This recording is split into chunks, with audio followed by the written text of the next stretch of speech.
Okay guys, got another satisfied customer on a C63S AMG Mercedes.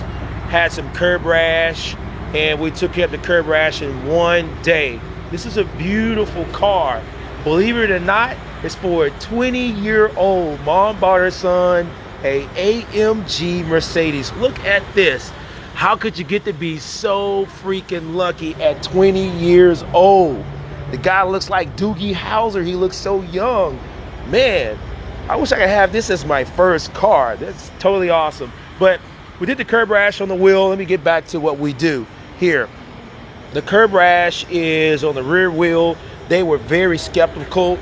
Didn't know if they want to get the work done. If you look, we took care of the rash right there.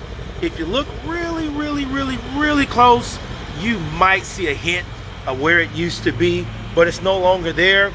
AMG wheel. Car looks awesome. There's a client, mom and son over there. They're very happy. They're giving us a great review. I love it when we take care of clients and they come in with their expensive cars and gosh, man, I just wish I had this car at 20 years old. My car was a what you call a bucket or a hoodoo at 20.